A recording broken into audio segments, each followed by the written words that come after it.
Hello बच्चों, मैं प्रदीप मिश्रा आपका टारगेट ऑन इंजीनियर पे फिर से स्वागत करता हूं।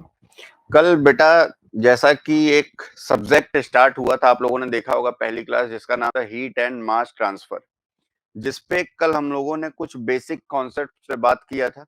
जैसे जैसे कि जो हीट टर्म है वो कैसे यूज किया जाता है थर्मोडायनेमिक्स में, और जो हीट टर्म है वो कैसे यूज किया जाता है हीट एंड मास ट्रांसफर में।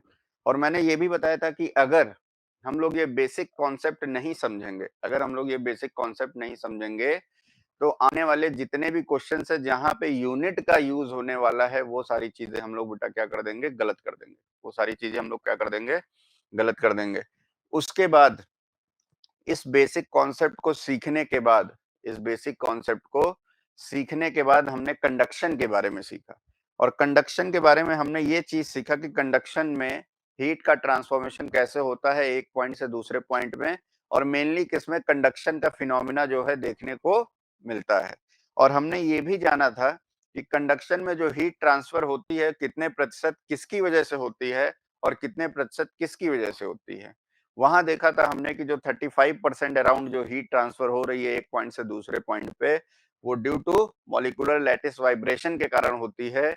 और इलेक्ट्रॉन ट्रांसफर के कारण जो हीट ट्रांसफर होती है उसका प्रतिशत होता है परसेंटेज 65%। उसका परसेंटेज कितना होता है बेटा, 65%। ठीक है, इतनी सारी चीजें हमने सीख लिया था।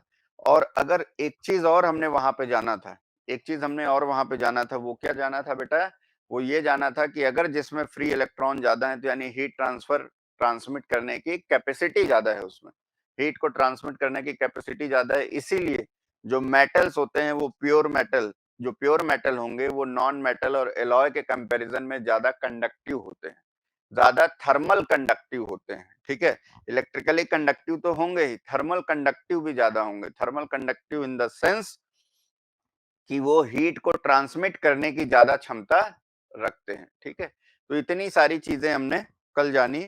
और कुछ एक्सेप्शन भी जाना कि ऐसा कौन सा नॉन मेटल है जो कि मेटल से ज्यादा कंडक्टिविटी शो करता है, जहां पे डायमंड, ग्रेफाइट जैसे इन सब चीजों की बात हुई थी। ठीक है, तो ये सारी चीजें हमने जाना। अब जो कल हमने देखा था कि मोड ऑफ हीट ट्रांसफर जो तीन तरीके के होते हैं, एक कंडक्शन, दूसरा कन्वेक्शन और तीसरा रेडिएशन।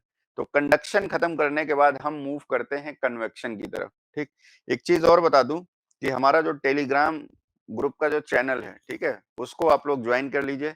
जो भी इंफॉर्मेशन होगी रेलिवेंट वो आपसे शेयर की जाएगी, नोट्स वगैरह की जो भी सारी चीजें होंगी वो शेयर की जाएंगी। तीन मोड ऑफ हीट ट्रांसफर हमने देखा था बेटा, कंडक्शन, कन्वेक्शन और रेडिएशन। उसमें हमने कंडक्शन के बारे में पढ़ लिया था। ठीक है, आज हम लोग बात करेंगे कन्वेक्शन के बारे में। कन्वेक्शन एक बहुत ही बेहतरीन फिनोमिना है हीट ट्रांसफर का।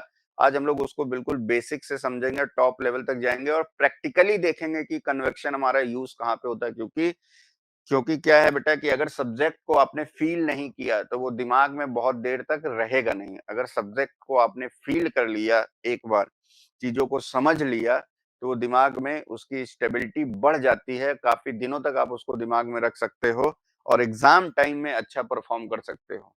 बहुत सारी चीजें पढ़ने का तभी मतलब है जब उन सब चीजों को आप दिमाग में रख पाओ, क्योंकि सिलेबस मैकेनिकल इंजीनियरिंग का बहुत ज्यादा है, बहुत ज्यादा इन द सेंस इसको कई बार आपको पढ़ना पड़ेगा, कई बार इसको रिवाइज करना पड़ेगा, दिमाग में उसको रखना पड़ेगा। क्योंकि जब तक चीजें दिमाग में नहीं आएंगी, बुक से या आपकी नोट से दिमाग में नहीं आएंगी, वो तब तक उसका कोई मतलब नहीं है, तो चलिए हम लोग अपना टॉपिक स्टार्ट करते हैं, convection.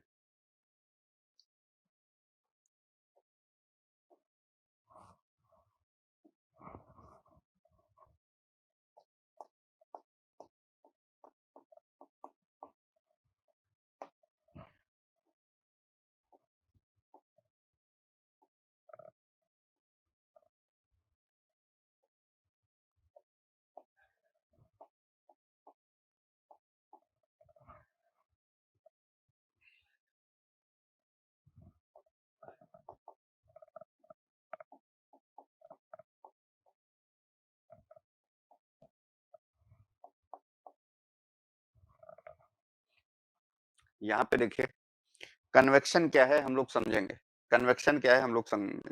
Convection is a mode of heat transfer. Convection is a mode of heat transfer in which in general one fluid one solid body is considered. Convection is a mode transfer in which one fluid one solid body is a consider. ठीक है, एक fluid एक solid body consider किया जाता है. दो fluid होंगे तभी कन्वेक्शन होगा. और कन्वेक्शन में जो हीट ट्रांसफर होगा वो किस वजह से होगा? कन्वेक्शन में जो हीट ट्रांसफर होगा वो किस वजह से होगा? Due to translational motion of particle. ठीक है, due to translation motion of particle. यहीं पे एक डिफरेंस क्रिएट हो जाता है कंडक्शन और कन्वेक्शन में. कंडक्शन में मैंने आपको बताया था कि जो हमारा हीट ट्रांसफर हो रहा था वो due to molecular lattice vibration से, मतलब मॉलिक्यूल अपनी जगह पे वाइब्रेट कर रहा था, ना कि अपनी जगह छोड़ के दूसरी जगह पे जा रहा था. लेकिन अगर मॉलिक्यूल हीट को कैरी करता हुआ एक जगह से दूसरी जगह चला जाए, मतलब उसके ट्रांसलेशन मोशन हो रहा है वहां पे पार्टिकल का, तो उस माध्यम को जो हीट ट्रांसफर होती है उस माध्यम को क्या कहते हैं? Convection heat mode of heat transfer. Convection mode of heat transfer. ठीक है बेटा, इतनी चीजें क्लियर हो गई. कहने का मतलब ये है कि हमें जो स्टडी करना है, जो हमारे सब्जेक्ट पॉइंट ऑफ व्यू से रिलेटेड है, वो है एक सॉलिड बॉडी और एक फ्लूइड बॉडी. और इसका मतलब ये नहीं है कि अगर दो फ्लूइड हो गए तो वहां कन्वेक्शन नहीं होगा. जहां भी ट्रांसलेशन मोशन आ जाएगा फ्लूइड के पार्टिकल का, ठीक है, वहां पे कन्वेक्शन मोशन हो जाएगा. कंडक्शन से अलग है, कंडक्शन से अलग है. अब इसको हम लोग इन जनरल देखते कहाँ हैं? एक न्यूटन नाम के साइंटिस्ट थे, एक न्यूटन नाम के साइंटिस्ट थे. उन्होंने बताया कि ये जो हीट ट्रांसफर होता है, ये जो हीट ट्रांसफर होता है, जैसे अगर ये हमारा एयर है और ये हमारी हॉट बॉडी है. हॉट बॉडी का टेम्परेचर है TW और ये है इसका टेम्परेचर T इन्फिनिटी. ठीक है, जब ये एयर इस हॉट बॉडी के ऊपर से फ्लो होगी, जब ये एयर इस हॉट बॉडी के ऊपर से फ्लो होगी तो हीट को कैरी करती हुए जाएगी. ठीक है, हीट को कैरी करते हुए जाएगी. वो अभी हम लोग डिस्कस करेंगे कि टाइप ऑफ कन्वेक्शन कैसा होता है, फोर्स कन्वेक्शन या फ्री कन्वेक्शन. ठीक है, पहले हम कन्वेक्शन के फिनोमिना को देख लेते हैं. पहले क्या देख लेते हैं बेटा? कन्वेक्शन के फिनोमिना को. मेनली हमें एक सॉलिड बॉडी और एक फ्लूइड के बारे में पढ़ना है जिनके बीच में हीट का ट्रांसफॉर्मेशन हो रहा है या हीट ट्रांसफॉर्म हो रही है. ठीक, अब ये हॉट बॉडी इस बॉडी को, एयर को हीट ट्रांसफर करेगी. तो वो जो हीट ट्रांसफर करेगी, वो जो हीट ट्रांसफर करेगी, वो न्यूटन्स ने बताया था कि वो directly proportional to surface area होगा. जो हीट ट्रांसफर होगा इनके थ्रू क्यू कन्वेक्शन, ये जो क्यू कन्वेक्शन है बेटा, न्यूटन्स ने ये बताया कि directly proportional to surface area. A क्या है यहाँ पे? सरफेस एरिया है. ए क्या है? Surface area. सरफेस एरिया मतलब बेटा जिस सरफेस के थ्रू ये हमारी एयर फ्लो हो रही है वो सरफेस एरिया कंसीडर करना है, वो सरफेस एरिया कंसीडर करना है. अगर ये केवल ऊपर वाले पार्ट को टच करती हुई जा रही है, इसको ए बी सी डी, अगर ये ए बी सी डी को टच करती हुई जा रही तो हमें ये वाला सरफेस एरिया कंसीडर करना है. ठीक है, ये वाला सरफेस एरिया कंसीडर करना है. और न्यूटन ने एक चीज ये बताई थी बेटा कि ये जो convective rate of heat transfer है, convective rate of heat transfer है, ये डायरेक्टली प्रोपोर्शनल होगा temperature difference of both the substance. ठीक है, टेम्परेचर डिफरेंस इनका, इनका जो टेम्परेचर डिफरेंस है, मतलब कि TW माइनस T इन्फिनिटी के प्रोपोर्शनल होगा. TW माइनस T इन्फिनिटी के प्रोपोर्शनल होगा. और अगर मैं इन दोनों को कंबाइन करके लिखूं तो प्रोपोर्शनलिटी अगर मैं हटा दूं तो एक कांस्टेंट आएगा that is equal to H A, और इसको मैं डेल्टा टी लिख देता हूं. एच ए डेल्टा टी लिख देता हूं. ठीक है, क्या समझ में आया इससे? ये H क्या है बेटा? यहाँ पे H क्या है? H is a heat transfer coefficient. H क्या है? H is a heat transfer coefficient. H is a heat transfer coefficient. अब इसको हम लोग समझेंगे. ठीक है, न्यूटन्स लॉ ऑफ कूलिंग हम लोग डिटेल में भी सारी चीजें पढ़ेंगे, बट ये जो convective rate of heat transfer है इसको अभी हम लोग समझ लेते हैं. ठीक है, convective rate of heat transfer हमारे पास ये आ गया H A delta T. H A delta T, इससे क्या समझ में आता है? देखो, फॉर्मूला मेमोराइज कर लेना एक अलग बात होती है, और फॉर्मूला क्या कहना चाहता है, क्वेश्चन क्या बनता है उससे, क्या आपकी उससे समझ डेवलप हुई कि नहीं हुई, ये अलग चीज होती है. ठीक है, ये अलग चीज होती है. तो यहां से हमने देखा, यहां से हमने देखा कि एक सॉलिड और एक फ्लूइड के बीच में जो हीट का ट्रांसफॉर्मेशन हो रहा है वो सरफेस एरिया के प्रोपोर्शनल है. किसके प्रोपोर्शनल है बेटा? सरफेस एरिया के प्रोपोर्शनल है। सरफेस एरिया के प्रोपोर्शनल मतलब क्या? सरफेस एरिया के प्रोपोर्शनल मतलब क्या? कि जिसका सरफेस एरिया ज्यादा होगा, जिसका सरफेस एरिया अगर ज्यादा है तो उनके बीच में हीट का फ्लो ज्यादा होगा। ठीक है, उनके बीच में हीट का फ्लो या हीट का ट्रांसफॉर्मेशन ज्यादा होगा। प्रैक्टिकली हम लोग बेटा इस चीज को कहाँ फील करते हैं? प्रैक्टिकली हम लोग इस चीज को कहाँ फील करते हैं? क्या कभी आपने सोचा है ठंडियों में? देखिए, एक मैं एग्जांपल आपको देता हूं कि ठंडियों में हम लोगों ने देखा होगा कि हमारे जो नाक है, ठीक है, हमारा जो कान है, हमारे जो ओंठ है, हमारी जो उंगलियां हैं, ये अदर बॉडी पार्ट के रिस्पेक्ट में ज्यादा ठंडे हो जाते हैं। अदर बॉडी पार्ट के रिस्पेक्ट में क्या हो जाते हैं बेटा? ज्यादा ठंडे हो जाते हैं। कभी ऐसा सोचा है आपने, ऐसा क्यों होता है? कभी ऐसा सोचा है कि बॉडी के बाकी पार्ट उतने ठंडे नहीं जितने ये वाले पार्ट इतने ठंडे हो जाते हैं? ठीक है, कभी आपने सोच के देखा थोड़ा सा इस चीज को? हम्म इससे आपने देखा होगा, आपने फील तो जरूर किया है, इतनी तो गारंटी है, तभी आप मफलर वगैरह और ये सारी चीजें, ऊंट वगैरह और इन सबको ढके रहते हो। लेकिन आपने कभी सोचा नहीं होगा कि वो मैकेनिकल इंजीनियरिंग से रिलेटेड है और वो भी हीट एंड मास ट्रांसफर नामक सब्जेक्ट से रिलेटेड है। वहां पे बेटा कौन सा फिनोमिना देखने को मिलता है? कन्वेक्शन। कैसे? कन्वेक्शन कैसे? बॉडी है हमारी और बाहर है एयर। एयर, वो एयर हमारी बॉडी के चारों तरफ फ्लो कर रही है। वो एयर हमारी बॉडी के चारों तरफ फ्लो कर रही है। अब हमारी बॉडी, आपको पता है कि कुछ ना कुछ हीट उत्सर्जित करती रहती है, हीट निकालती रहती है। जैसे ही हमने खाना खाया, मेटाबॉलिज्म एक्टिविटी जनरेट हो गई, और मेटाबॉलिज्म एक्टिविटी जनरेट हो गई, ठीक है, तो हीट का जनरेशन भी होता है। एनर्जी, हीट, ये सारी चीजें, ग्लूकोज, ये सारी चीजें बॉडी में बनने लगती हैं। तो उस हीट को आपको बाहर निकालना भी है। ठीक है, क्योंकि बॉडी का कांस्टेंट टेम्परेचर मेंटेन रखना है आपको 37 डिग्री सेल्सियस, और वो हीट अगर बॉडी में स्टोर रह गई, अगर आप निकाल नहीं पाए उस बॉडी को बाहर, अगर आप निकाल नहीं पाए उस बॉडी हीट को बाहर, तो फीवर आ जाता है। ठीक है, फीवर एक इसी का एक एग्जांपल है कि जो एनर्जी अंदर है वो अगर स्टोर रह गई, बॉडी से बाहर नहीं निकल पाई, जो एक्स्ट्रा हीट है, तो आपको फीवर का सामना करना पड़ेगा। ठीक है, अब हुआ क्या बेटा? इस वाले केस में क्या हुआ कि अगर सोचिए, अगर आपका नाक ना होती, ठीक है, नाक की जगह एक प्लेन एरिया होता, पूरा प्लेन एरिया, और एक ये जो नाक अलग से लग गई है आपकी बॉडी में, दोनों में सरफेस एरिया किसका ज्यादा होगा? दोनों में सरफेस एरिया किसका ज्यादा होगा? अगर वहां पे एक पूरी प्लेन चीज होती और एक ये जो नाक आपके ऊपर लग गई है, ये जो कान है हमारे, ये जो कान है, ठीक है बेटा, अगर ये कान ना होता, बिल्कुल प्लेन होता, और ये जो कान एक्स्ट्रा लग गया है, तो इसने क्या किया कि उस पार्ट का सरफेस एरिया बढ़ा दिया। और जिस पार्ट का बेटा सरफेस एरिया बढ़ जाता है, ये उंगलियां, उंगलियां ना होती, उंगलियां ना होती, तो क्या होता? एक पॉइंट होता, एक पॉइंट होता कुछ ऐसा, उंगलियां ना होती तो कुछ ऐसा होता। बट ये जो उंगलियां बाहर निकल के आ गई, इसने उस पॉइंट का सरफेस एरिया बढ़ा दिया। क्या कर दिया बेटा? सरफेस एरिया बढ़ा दिया। और सरफेस एरिया बढ़ाने से क्या हुआ? सर, हमें पता है कि Q is directly proportional to A, मतलब सरफेस एरिया। तो जिस पॉइंट पे सरफेस एरिया की वैल्यू ज्यादा होगी, या जिस पार्ट का सरफेस एरिया की वैल्यू ज्यादा होगी, वहां से बॉडी का हीट फ्लो ज्यादा होगा। क्या ज्यादा होगा बेटा? Heat flow. और हीट फ्लो ज्यादा हो गया मतलब उस पार्ट से ज्यादा हीट बाहर निकल गई, और उस पार्ट से ज्यादा हीट बाहर निकल गई मतलब वो वाला बॉडी पार्ट अपने आप ठंडा हो गया in respect to other body part. क्या ये चीजें समझ में आ गई? वो पार्ट बॉडी का ज्यादा ठंडा हो गया in respect to other body part. इतनी चीजें समझ में आ गई होंगी, और मैं आशा करता हूं कि ये आपने देखा तो होगा, ठीक है, बट कभी ऐसा नहीं सोचा होगा कि ये कभी ऐसा भी हो सकता है। बट जब अगर आपने आज कन्वेक्शन पढ़ लिया और उसको उस एग्जाम्पल से कोरिलेट कर दिया, तो अब आप कन्वेक्शन की डेफिनेशन नहीं भूलेंगे, और convection rate of heat transfer कैसे बढ़ेगा कैसे घटेगा ये नहीं भूलेंगे। ठीक है, एक और इसका बहुत बेस्ट एग्जाम्पल देखने को मिलता है मैकेनिकल इंजीनियरिंग के लिए। आप लोगों ने देखा होगा कि हमारा जो इंजन रहता है, इंजन, हमारा जो बेटा इंजन रहता है, उसमें देखा होगा कि कुछ ऐसे पार्ट बने रहते हैं,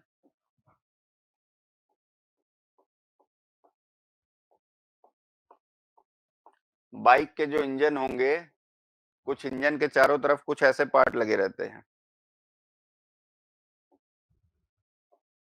ये हमारा पिस्टन है,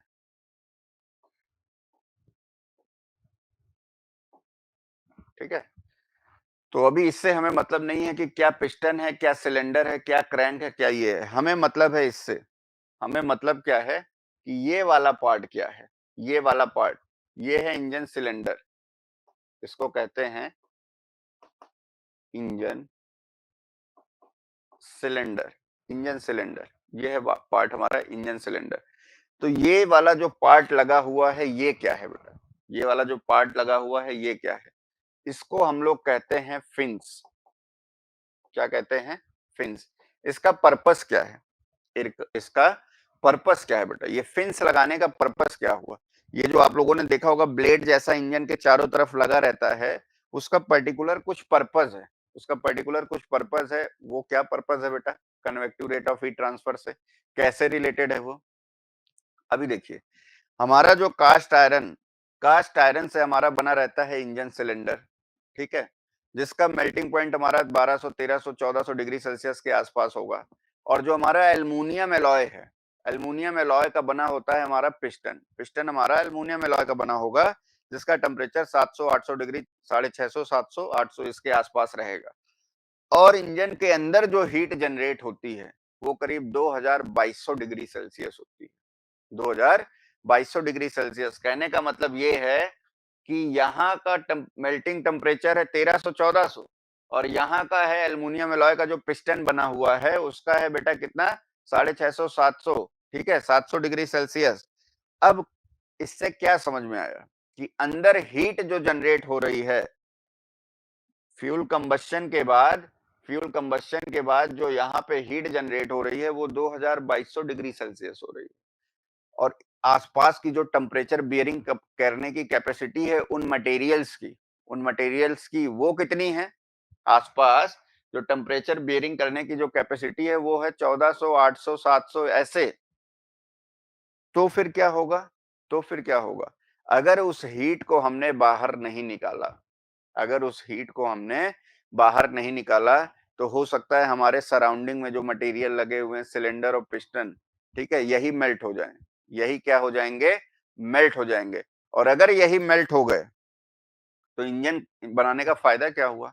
तो हमें उस हीट को बाहर जल्दी से जल्दी निकालना है। उस हीट को बाहर जल्दी से जल्दी निकालना है। तो वो कैसे निकालेंगे? कैसे निकालेंगे? सॉलिड बॉडी है हमारी, ठीक है? उसके थ्रू एयर को हीट ट्रांसफर करना है जो सराउंडिंग में है। उसके थ्रू एयर को हीट ट्रांसफर करना है जो सराउंडिंग में है, ठीक है? तो हम क्या करेंगे? हमारे पास एक फॉर्मूला था, हमने पढ़ा था कि जो convective rate of heat transfer है सॉलिड और फ्लूइड के बीच में, वो directly proportional to surface area के बराबर होता है। किसके बराबर होता है? Q is directly proportional to area. Area कौन सा? सरफेस एरिया, ठीक है? एरिया कौन सा बेटा? Surface area. ये है सरफेस एरिया। एरिया कौन सा? Surface area. तो अगर अगर हम लोग कैसे भी करके सरफेस एरिया की वैल्यू बढ़ा दें, तो हमारा काम हो जाएगा। तो हमने क्या किया कि उस सिलेंडर के चारों तरफ वो जो पतली-पतली प्लेट्स लगा दी हमने, फिन्स लगा दिया। फिन्स ने क्या किया कि उस सिलेंडर का सरफेस एरिया बढ़ा दिया, ठीक है? जो प्लेन सिलेंडर था, प्लेन सिलेंडर, उसका सरफेस एरिया वो जो एक्सटेंडेड पार्ट है, उसने क्या कर दिया? उसको बढ़ा दिया, ठीक है? और सरफेस एरिया बढ़ा दिया तो मतलब हीट का ट्रांसफॉर्मेशन, ठीक है? जो हीट ट्रांसफर रेट है वो बढ़ गया और जल्दी से जल्दी हीट वहां से बाहर निकल जाएगी, ठीक है? ज्यादा अमाउंट में हीट वहां से बाहर निकल जाएगी और हमारा जो इंजन है वो सेफ रह जाएगा, ठीक है? हमारा इंजन है जो सेफ रह जाएगा। बट एक चीज अब और दिमाग में आनी चाहिए, एक चीज और दिमाग में आनी चाहिए। यहां से कन्वेक्शन का कॉन्सेप्ट तो हमने सीख लिया, तो सर बाइक की तो बात आपने कर दी, फोर व्हीलर में, फोर व्हीलर में क्या होता है? क्या फोर व्हीलर के जो इंजन होते हैं, क्या वहां भी फिन्स लगे रहते हैं? देखिए, दिमाग के घोड़े दौड़ाएंगे चारों तरफ, तभी सब्जेक्ट बेटा समझ में आएगा और तभी सब्जेक्ट पढ़ने का मजा है। एक चीज अगर जान गए तो दूसरी में ऐसा क्यों होता है और ऐसा अगर नहीं होता है तो क्यों नहीं होता है, यही इंजीनियरिंग है, ठीक है? यही क्या है? इंजीनियरिंग है। तो हुआ क्या? अगर फिन्स लगाने से काम हो रहा था तो फोर व्हीलर में भी क्या फिन्स लगे रहते हैं? कभी फोर व्हीलर का इंजन उठा के देखिएगा, ठीक है? तो वहां पे फिन्स का काम नहीं होता है। फिन्स का काम नहीं होता है तो फिर किसका काम होता है? फिन्स का काम अगर नहीं होता है तो किसका काम होता है? अभी जो हमने फॉर्मूला पढ़ा था बेटा, अभी जो हमने फॉर्मूला पढ़ा था वो Q is equal to H A delta T पढ़ा था, ठीक है? Q is equal to H A delta T.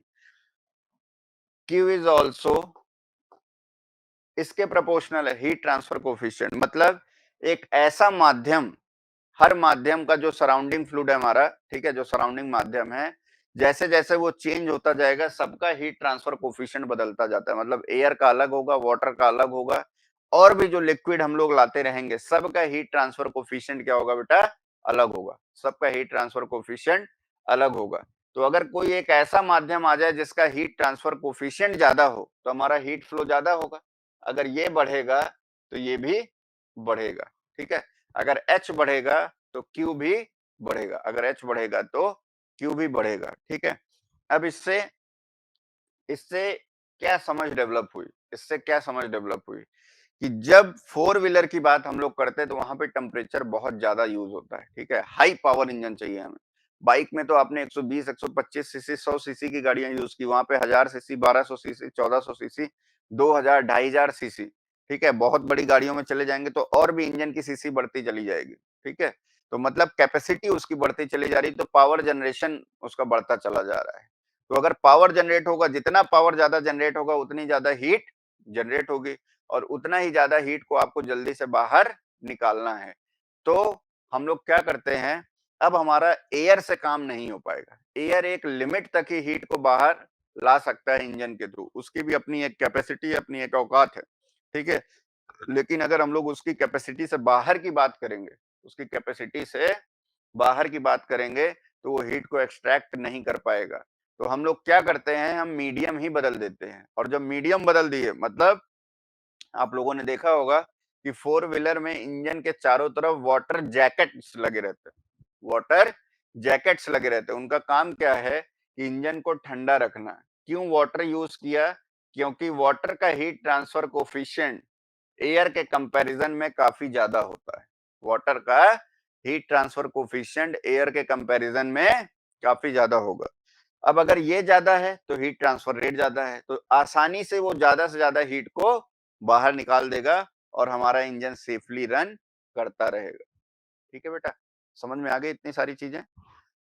Convection को हमने प्रैक्टिकली फील किया, ठीक है? इंजन के कॉन्सेप्ट से उसको देखा, अपने खुद के बॉडी पार्ट्स के कॉन्सेप्ट से उसको देखा, और उसके बाद क्या देखा हमने कि फोर व्हीलर और टू व्हीलर में कहाँ पे फिन्स यूज होता है, कहाँ पे वाटर जैकेट यूज होता है, और इनका यूज करने का पर्पस क्या है वो हमने देखा, ठीक है? एक और चीज आप लोगों ने देखी होगी, एक और चीज आप लोगों ने देखी होगी कि जब आप नहा लेते हैं, ठीक है? जब आप नहाते हैं तो दो चीज होती है। जब आप नहाते हैं तो दो चीज होती है। क्या दो चीज होती है? एक तो आपकी बॉडी को ठंडक फील होती होगी, ठीक है? एक तो आपकी बॉडी को ठंडक फील होती होगी और आपको भूख लगती होगी, ठीक है? आपको भूख लगती है। इसीलिए बोला जाता है, बड़े-बड़े जो ऋषि मुनि और ये सारे लोग रहते थे, ये लोग क्या कहते थे, सुबह उठ के पहले स्नान करके पूजा पाठ करना चाहिए ताकि आपको भूख लगे। और सुबह मैंने क्या कहा है, कई बार बताया भी है कि ब्रेकफास्ट आपका बहुत हैवी होना चाहिए, लाइक अ किंग, क्योंकि उसके बाद टाइम गैप बहुत ज्यादा हो जाता है। 6-7 बजे के बाद आप खाना वगैरह 1 डेढ़ बजे खाते होंगे, 2 बजे खाते होंगे। तो उससे क्या फर्क पड़ा कि इतनी देर तक पेट को खाली नहीं रखना है, नहीं दुनिया भर की बीमारी आपके शरीर में आ जाएंगी, एसिडिटी वगैरह और ये सारी चीजें दिक्कत आनी शुरू हो जाती है। और स्टूडेंट लाइफ में ये खासकर होता है कि सुबह हम कुछ नहीं खाते, खाली पेट पढ़ने बैठ जाते हैं, दोपहर में खाएंगे और रात को सबसे ज्यादा खाएंगे, जबकि सबसे कम खाने की जरूरत है रात को, ठीक है? सबसे कम खाने की जरूरत है रात को, लेकिन हम चलते उल्टा हैं। फिर ये रिवर्स इफेक्ट डालता है हमारी बॉडी पे, जो कि लॉन्ग टर्म सही नहीं है, क्योंकि अगर सेहत सही नहीं रहेगी तो फिर पढ़ाई सही नहीं होगी, ठीक है?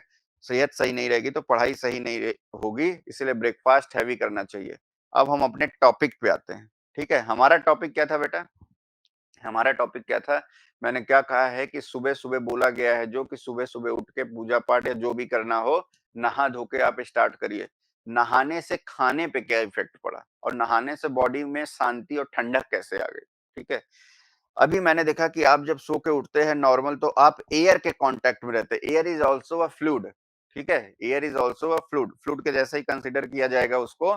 आप जब थर्मोडायनामिक्स पढ़ेंगे तो आप उसमें समझेंगे कि एयर को भी फ्लूइड के जैसे ही कंसीडर करना है हमें। फ्लूइड मतलब केवल ये नहीं कि जो बह रहा है केवल उसको ही फ्लूइड के जैसे। फ्लो फ्लो तो ये भी हो रहा है ना, फ्लो तो ये भी हो रहा है। क्यों इसको फ्लूइड कंसीडर किया गया, क्यों नहीं किया गया है? क्या बेसिक डिफरेंसेस होते हैं फ्लूइड और गैसेस में? वो सारी चीजें आपको उसमें जानने को मिलेंगी। तो यहाँ में हम ठीक है थर्मोडायनेमिक्स में, तो यहाँ हमें एयर को फ्लूइड जैसा ही कंसीडर करके चलना है। ठीक, तो अब हुआ क्या कि जब आप सो के उठे सुबह-सुबह तो एयर के कांटेक्ट में रहे। जब आप सुबह-सुबह सो के उठे तो एयर के कांटेक्ट में रहे। उससे क्या हुआ? ठीक है? उससे आपकी बॉडी का जो हीट ट्रांसफर रेट था वो ये था, ये था। ठीक है? Q is equal to HA delta T। अब जैसे ही आपने स्नान किया, नहाया, ठीक है? जैसे ही आपने स्नान किया, आपकी बॉडी के चारों तरफ जो वर्किंग मीडियम था, जो वर्किंग फ्लूइड था, वो बदल गया, ठीक है? पहले एयर था बॉडी के चारों तरफ, अब क्या हो गया बेटा? वाटर हो गया। अब क्या हो गया? वाटर हो गया। मतलब अब जो क्यू कन्वेक्शन हो रहा है, अब जो क्यू कन्वेक्शन हो रहा है आपकी बॉडी से, उसके बीच में हीट का ट्रांसफॉर्मेशन, वो कुछ ऐसा होगा, ए डेल्टा टी। ठीक है? ए डेल्टा टी मतलब कि क्या हुआ कि एच ऑफ वाटर बढ़ गया, एच ऑफ वाटर बढ़ गया। एच ऑफ वाटर अगर बढ़ गया है, ठीक है? एच ऑफ वाटर अगर बढ़ गया है तो क्या हुआ? हीट ट्रांसफर रेट बढ़ गया, हीट ट्रांसफर रेट बढ़ गया। ठीक है? क्या बढ़ गया बेटा? Heat transfer rate. अभी इस पे भी बात करेंगे कि डेल्टा टी वाले पे कैसे वो फर्क डालेगा। ठीक है? वो आप सोच के देखिएगा कि डेल्टा टी में क्या चेंज आया। अभी हम लोग इसको कोरिलेट कर रहे हैं, अभी हम लोग इसको कोरिलेट कर रहे हैं। समझ में आ गया? तो क्या हुआ बेटा? हीट ट्रांसफर रेट बढ़ गया और हीट ट्रांसफर रेट बढ़ गया अगर बॉडी से, बॉडी ने ज्यादा हीट का लॉस कर दिया बाहर। तो जब बॉडी ने ज्यादा हीट का लॉस कर दिया, क्यों ज्यादा हीट का लॉस कर दिया? क्योंकि हीट ट्रांसफर कोफिशिएंट बदल गया। जो पहले एयर चल रही थी अब वाटर चलने लगा बॉडी के चारों तरफ। तो ये क्यू कन्वेक्शन बढ़ गया और क्यू कन्वेक्शन अगर बढ़ा बॉडी में, बॉडी में जैसे ही हीट बाहर चली गई मतलब क्या है? एनर्जी बाहर चली गई। एनर्जी बाहर चली गई, जब हीट बाहर गई तो आपको बॉडी ठंडक फील होने लगी, बॉडी में ठंडक आ गई। ठीक है? बट एनर्जी जब बाहर चली जाती है लार्ज अमाउंट में, ठंडक तो लगी, एनर्जी जब बाहर चली जाती है लार्ज अमाउंट में तो आपको तुरंत भूख लगती। ठीक है? आपकी जो जठर अग्नि होती है वो जनरेट हो जाती है। समझ में आ गया? तुरंत भूख लग जाती है क्योंकि एनर्जी का फ्लो तेजी से हो गया बाहर की तरफ। इसीलिए जो लोग अलसाए पड़े रहते हैं, नहाए बिना नहाए 2-2 3-3 दिन पड़े रहते हैं, उनको आप लोगों ने देखा होगा उतनी भूख प्यास भी नहीं लगती, वो बस लेटे रहते हैं। क्यों? क्योंकि हीट का फ्लो उस तरीके से नहीं हो रहा है। जब आप कोई वर्क करते हैं, कोई काम करते हैं या कोई माध्यम आपके चारों तरफ बदलता है तो हीट एनर्जी का फ्लो होता है बाहर की तरफ, ठीक है? एनर्जी का यूटिलाइजेशन होता है और एनर्जी का यूटिलाइजेशन मतलब फिर उसको एनर्जी चाहिए भी इनटेक करने के लिए। तो जैसे ही हीट बाहर गई, ठीक है? हीट का फ्लो बढ़ा, ठीक है? आपको भूख लग जाती है और ये अक्सर आप लोगों ने फ़ील किया होगा कि जब हम ठंड नहाते हैं या कुछ करते हैं, तो हमें भूख ज़्यादा लगती है, ठीक है? हमें भूख ज़्यादा लगती है और यही कारण है ठंडियों का भी। ठंडियों में देखा होगा आप लोगों ने इन रिस्पेक्ट टू गर्मी, आपको भूख ज़्यादा लगेगी, ठीक है? क्यों भूख ज़्यादा लगेगी? क्यों भूख ज़्यादा लगेगी? यहाँ से देखिए Q is also directly proportional to delta T। ये जो Q कन्वेक्शन है, न्यूटन ने बहुत काम-काम की चीज़ें बताई हैं। ठीक है? न्यूटन ने बहुत काम-काम की चीज़ें बताई हैं। अब इसको ज़रा ठंडी और गर्मी से कोरिलेट करते हैं। अब इसको ज़रा ठंडी और गर्मी से कोरिलेट करते हैं। ठंडी और गर्मी से कोरिलेट कैसे करेंगे बेटा? ये जो डेल्टा टी है, बॉडी का टेम्परेचर है आपका, delta T constant temperature maintain रखना चाहे ठंडी हो या गर्मी, चाहे ठंडी हो या गर्मी। तो जो सराउंडिंग का टेम्परेचर होता है, जो सराउंडिंग का टेम्परेचर होता है गर्मियों में, वो आसपास आपके बॉडी के बराबर होता है। ठीक है? सराउंडिंग का टेम्परेचर आपके आसपास बॉडी के बराबर होगा 35, 40, 30 ऐसे 45। लेकिन जब ठंडियाँ आती हैं, जब ठंडी आती है तो आपकी बॉडी और उसमें टेम्परेचर का डिफरेंस काफी ज्यादा बढ़ जाता है। क्या हो जाता है बेटा? टेम्परेचर का डिफरेंस 5 डिग्री 10 डिग्री, बॉडी का टेम्परेचर है 37 डिग्री, उसको मेंटेन रखना है। ठीक है, तो वो जो डेल्टा टी का जो गैप है वो बढ़ गया, और डेल्टा टी का गैप बढ़ गया तो क्यू कन्वेक्शन रेट बढ़ गया, और क्यू कन्वेक्शन रेट बढ़ गया तो यानी हीट बाहर आ गई, और हीट बाहर आ गई तो मतलब क्या हुआ? एनर्जी का फ्लो हो गया, और एनर्जी का फ्लो अगर ज्यादा हो गया तो आपको भूख लगना स्वाभाविक है। ठीक है, डेल्टा टी का गैप जैसे जैसे बढ़ता जाएगा इसकी वैल्यू, क्यू कन्वेक्शन की वैल्यू बढ़ती जाएगी। इसीलिए इसीलिए ठंडियों में भूख ज्यादा लगती है। इसीलिए क्या होगा? ठंडियों में भूख ज्यादा लगेगी इन रिस्पेक्ट टू गर्मी, और ये सबने फील किया होगा। ठीक है, ये सबने फील किया होगा। तो हर जगह कहीं ना कहीं हमारी इंजीनियरिंग काम कर रही है, हर जगह कहीं ना कहीं हमारी इंजीनियरिंग काम कर रही है। ठीक है, तो ये जो बेसिक एग्जांपल आज हमने देखे कन्वेक्शन हीट ट्रांसफर के, तो इससे काफी क्लियरिटी आप लोगों को मिल गई होगी कि convection rate of heat transfer कहाँ कहाँ पे यूज होता है, कहाँ कहाँ पे हम लोग इसको एनालिसिस कर सकते हैं। इस पे सारे न्यूमेरिकल भी हैं, फॉर्मूले भी हैं। वन बाय वन हम लोग सारी चीजों को डिस्कस करते रहेंगे, वन बाय वन हम लोग सारी चीजों को डिस्कस करेंगे। ठीक है, प्रैक्टिकल एग्जाम्पल जब आप एक बार किसी चीज का देख लेते हो, ठीक, प्रैक्टिकल एग्जाम्पल जब किसी चीज का देख लेते हो तो उससे आपकी बेटा समझ डेवलप हो जाती है। और ये जितने मैंने प्रैक्टिकल एग्जाम्पल दिए हैं आपको, ये सब आपने देखे हुए हैं, फील किए हुए हैं। ठीक है, सब आपने देखा है, लेकिन फील इसको आज किया होगा कि ये कैसे हमारे सब्जेक्ट से रिलेटेड है, कैसे हमारे सब्जेक्ट से बेटा ये रिलेटेड है। अब इसी कन्वेक्शन में हम लोग बात करेंगे कि मेनली कन्वेक्शन हमारा दो टाइप का होगा। मेनली कन्वेक्शन हमारा दो टाइप का होगा। कौन कौन सा? मेनली जो हमारा कन्वेक्शन है वो दो टाइप का है। एक है हमारा फोर्स कन्वेक्शन और दूसरा है हमारा फ्री कन्वेक्शन। ठीक है, एक है हमारा फोर्स कन्वेक्शन और दूसरा है हमारा फ्री कन्वेक्शन। ठीक,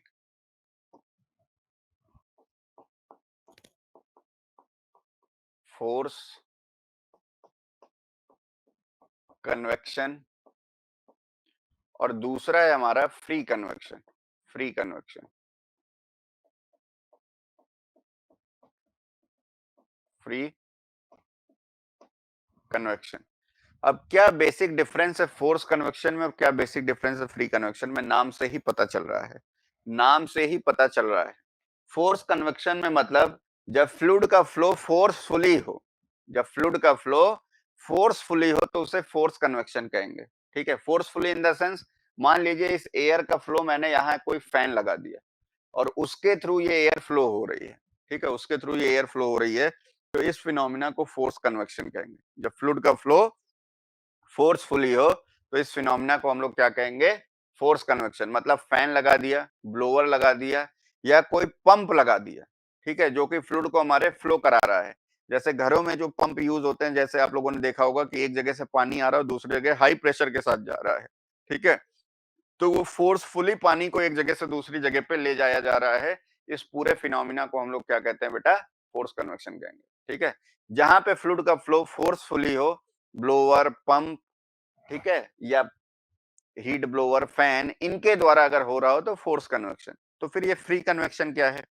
फ्री कन्वेक्शन जहां पे फ्लूइड का फ्लो नेचुरली हो रहा हो, जहां पे फ्लूइड का फ्लो नेचुरली हो रहा हो वहां पे फ्री कन्वेक्शन काम करता है। Naturally in the sense, naturally in the sense, अगर हम अपनी धरती की ही बात करें, अगर हम लोग अपनी अर्थ की बात करें तो हमने देखा होगा कि अर्थ में जो एयर का फ्लो होता रहता है, एयर का फ्लो होता रहता है। अर्थ में हमारे एयर का फ्लो होगा, वो एयर फ्लो किस वजह से होती है? एयर फ्लो किस वजह से होती है? Due to pressure difference.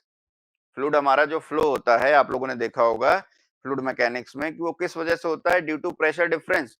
और किधर से किधर फ्लो होता है? हाई प्रेशर से लो प्रेशर की तरफ, हाई प्रेशर से लो प्रेशर की तरफ। तो अगर कोई हमारी अर्थ है,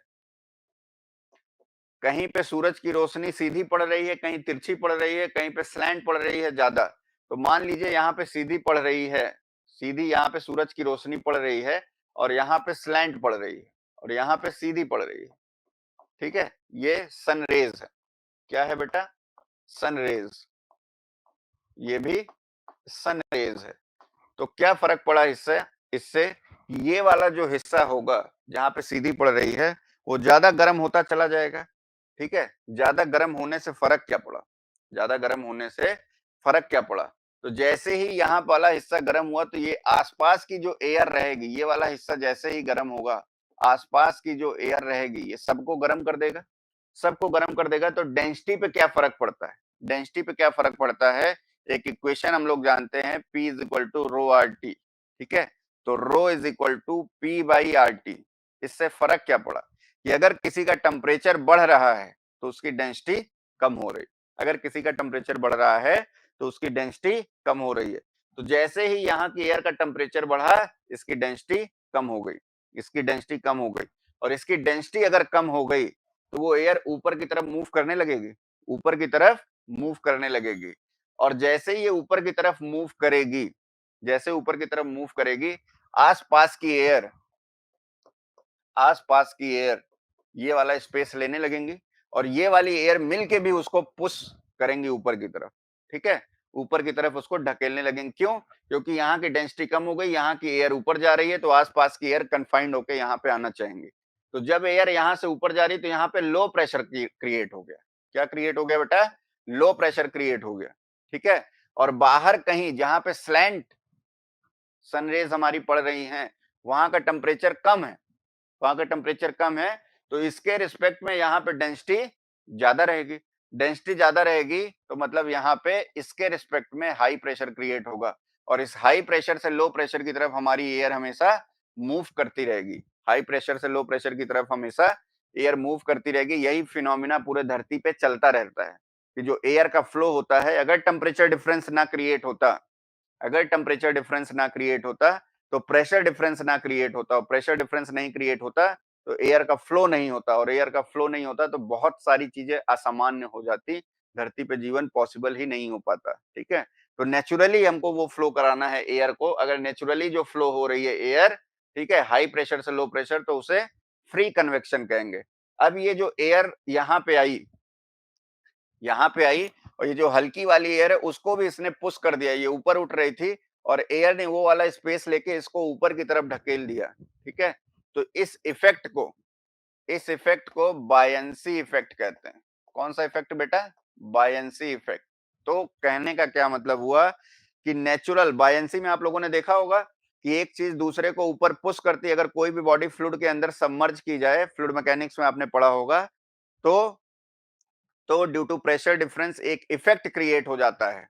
ठीक है, वहां पे ड्यू टू प्रेशर डिफरेंस एक इफेक्ट क्रिएट हो जाएगा जो एक अपवर्ड डायरेक्शन में एक फोर्स लगा रहा होगा बॉडी को मूव करने के लिए। तो वो जो अपवर्ड डायरेक्शन में फोर्स लगाया जाता है उसे बायंसी फोर्स कहते हैं, मतलब उत्प्लावन बल कहते हैं। ठीक है, तो यहाँ पे due to pressure difference, due to pressure difference इस हवा ने इसको पुल किया ऊपर की तरफ। ठीक है, टेम्परेचर के कारण density difference, density difference pressure difference create करेगा और ये हवा आई, इसने इसको ऊपर की तरफ पुल कर दिया। तो वही वाला कॉन्सेप्ट यहाँ भी यूज हो रहा है, प्रेशर डिफरेंस के कारण उसका मोशन ऊपर की तरफ जा रहा है, और वो हुआ क्यों? डेंसिटी डिफरेंस के कारण, डेंसिटी डिफरेंस के कारण। तो इस पूरे फिनोमिना को, ये क्वेश्चन पूछा जाता है आपके ऑब्जेक्टिव में कि फ्री कन्वेक्शन में किस इफेक्ट के कारण एयर का मोशन होता है ऊपर की तरफ, ठीक है, या फ्लो होता है। तो कौन सा इफेक्ट काम करता है बेटा? Buoyancy effect. कौन सा इफेक्ट काम करेगा? Buoyancy effect. अगर आपने फ्लूइड मैकेनिक्स में बायंसी नामक चैप्टर सही से पढ़ा होगा तो ये चीज आप को रिलेट कर पा रहे होंगे, ये चीज आप को रिलेट कर पा रहे होंगे। ठीक है बेटा, इतनी सारी चीजें आपको समझ में आ गई हैं। हमने कन्वेक्शन के बारे में डिटेल में देखा। ठीक है, कन्वेक्शन में हीट का फ्लो कैसे होता है ये हमने देखा। ठीक, किस बॉडी में जनरली कन्वेक्शन देखने को मिलता है ये हमने देखा। उसके प्रैक्टिकल एप्लीकेशंस क्या हैं कन्वेक्शन के, ये हमने देखा। कन्वेक्शन कितने टाइप का होता है, फोर्स कन्वेक्शन और फ्री कन्वेक्शन, ये हमने देखा। फोर्स कन्वेक्शन में एयर का फ्लो या फ्लूइड का फ्लो कैसे होता है वो हमने जाना, और फ्री कन्वेक्शन में किस कारण से होता है वो भी हमने जाना, और इवन थोड़ा सा ज्योग्राफी भी जाना। ठीक है, कि धरती में हमारी एयर का फ्लो कैसे होता है एक जगह से दूसरी जगह, वो भी देखा। तो मतलब हर चीज एक दूसरे से रिलेटेड है, हर चीज एक दूसरे से रिलेटेड है। बस आपको एक कनेक्टिविटी डेवलप करना है। ठीक है, सब्जेक्ट के साथ साथ हर चीज को कोरिलेट कर देंगे जब, तो एक कनेक्टिविटी डेवलप हो जाएगी और वो एक समझ डेवलप हो जाएगी जो कि पढ़ने में काफी सहायक होगी और मजेदार होगी। ठीक? तो ठीक है, हम लोग आज कन्वेक्शन यहाँ पे खत्म करते हैं, फिर इसका अगला टॉपिक नेक्स्ट क्लास में हम लोग लेके आएंगे और उसके बारे में सारी चीजें देखेंगे। अगर किसी को किसी भी टाइप की क्वेरी है, किसी को किसी भी टाइप की क्वेरी है, तो हमारा जो नंबर है,